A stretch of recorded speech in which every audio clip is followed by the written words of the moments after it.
Welcome back, everyone. I am so thrilled to have you here for today's Geometry Explainer. Today, we're zeroing in on a foundational building block of our entire visual world, polygons. We're going to be building our math knowledge literally block by block. We'll start with some of the basic definitions, and then we're going to stack those up to tackle some really fascinating proofs and area calculations. So get ready to flex those spatial reasoning muscles because we are diving right in. Okay, so here's our roadmap for today. First, classifying polygons. Second, interior and exterior angles. Third, the properties of parallelograms. Fourth, special quadrilaterals. Fifth, area reasoning. And finally, number 6, a quick recap and transfer question. Notice how each of these concepts is going to logically stack right onto the previous one. Let's get to building.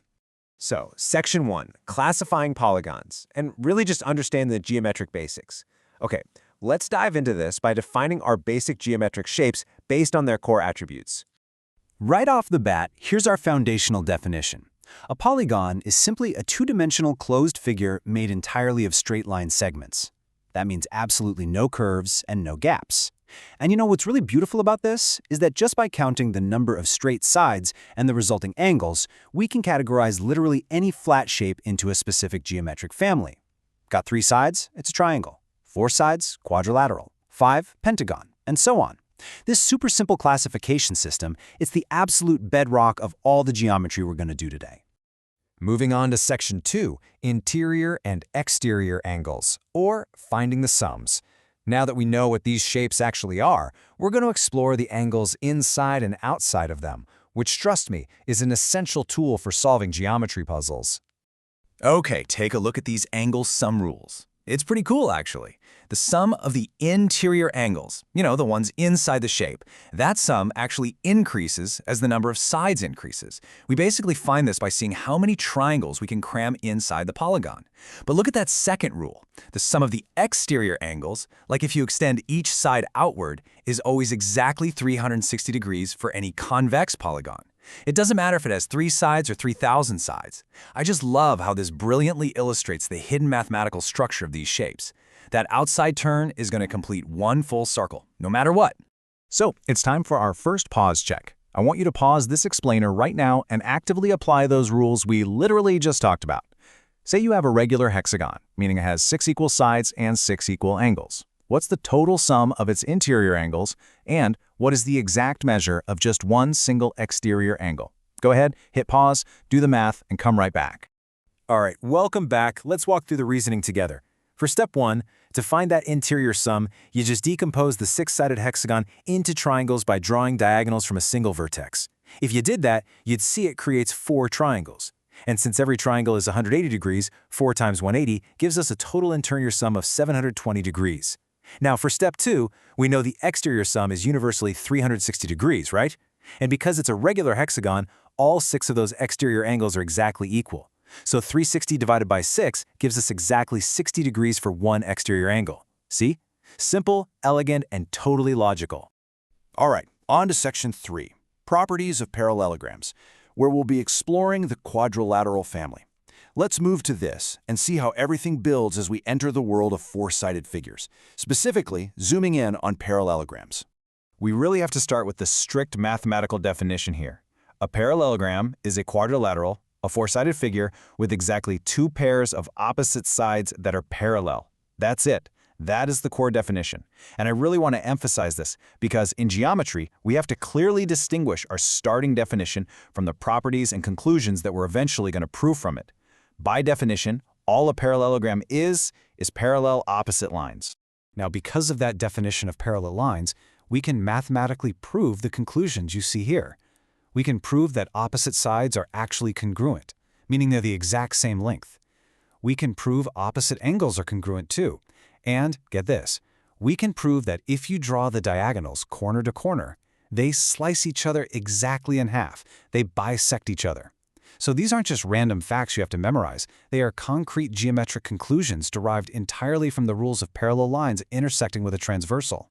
I want you to try and visualize parallelogram ABCD in your mind. Picture the vertices A, B, C, and D forming the 4 corners. The explicit labels here really help anchor these abstract concepts. Side AB is parallel to side CD, and side BC is parallel to side AD. And consequently, angle A perfectly matches angle C right across the shape, and angle B matches angle D. Tying these highly specific labels to the visual in your head is a total game changer. It makes writing out formal proofs significantly easier. Which brings us to Section 4, special quadrilaterals, specifically rhombuses, rectangles, kites, and trapezoids. Now we get into a really fun part of the classification hierarchy. We're going to introduce the idea that attributes of a broader category actually belong to its subcategories, leading us straight into these special quadrilaterals. Notice how this definition is phrased. A rectangle is simply a highly specific parallelogram. It's just a parallelogram that happens to have exactly 4 right angles. And this hierarchy? It is incredibly important. Because a rectangle is a parallelogram, it automatically inherits every single property we just talked about. Its opposite sides are equal, its diagonals bisect each other, plus it gets its own new unique features just because of those right angles. Now, what's really fascinating here is how adding just one single rule to our basic definition creates entirely new geometric theorems for us to prove. For rectangles, those right angles literally force the diagonals to be perfectly congruent or equal in length. For rhombuses, which have 4 equal sides, the diagonals always meet at a perfect 90-degree perpendicular angle. And then you have shapes like trapezoids and kites that don't quite fit the parallelogram family, so they require completely unique proofs for their specific angles and diagonals.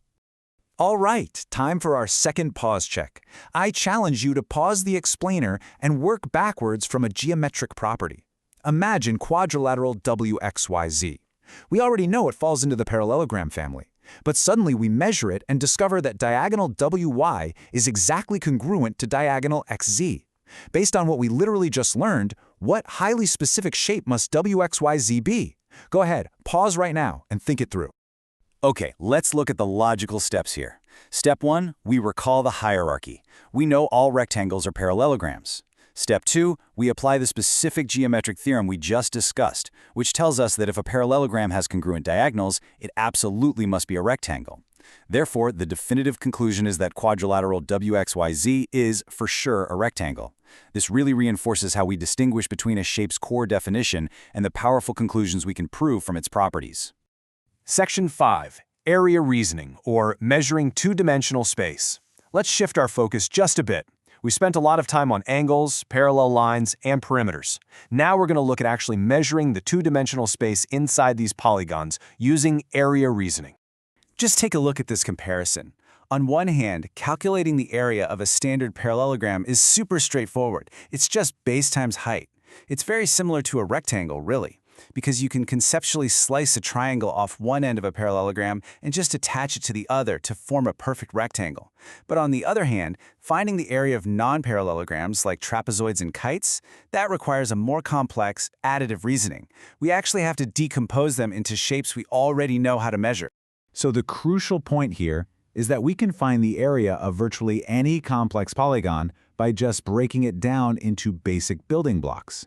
You basically slice the composite figure into non-overlapping rectangles and right triangles. You could literally use tiling, like physically counting unit squares, to prove these formulas. And once you find the area of each small, manageable piece, you just add them all together to find the total area of your original, complex shape. It completely turns a difficult problem into a series of very easy ones. And that brings us to Section 6, Recap and Transfer, putting it all together. We have covered a lot of ground today, so let's quickly wrap up the logical progression of this explainer and make sure everything is completely locked in before I give you one final mathematical challenge. Here's a quick, consolidated cheat sheet for you. For angle sums, remember the interior varies by the number of sides, while the exterior is magically always 360 degrees. For parallelograms, the definition is opposite parallel sides, but the conclusions give us congruent sides and angles. For special quads, we learn that adding right angles gives rectangles, congruent diagonals, while rhombuses get perpendicular diagonals. And finally, for area reasoning, when in doubt, decompose those complex shapes into simple right triangles and rectangles. And I'll leave you with this final provocative thought to really test your synthesis of everything we've discussed today. Imagine you're designing a custom kite, logically named Shape Kite. You know the diagonals intersect at right angles, and you know the exact lengths of those two intersecting diagonals. So how can you decompose that kite into 4 distinct right triangles to logically prove, completely on your own, the total area formula for a kite? I want you to sketch that out, label your pieces, and prove it to yourself. Thank you so much for joining me for this explainer, and keep exploring the geometry all around you.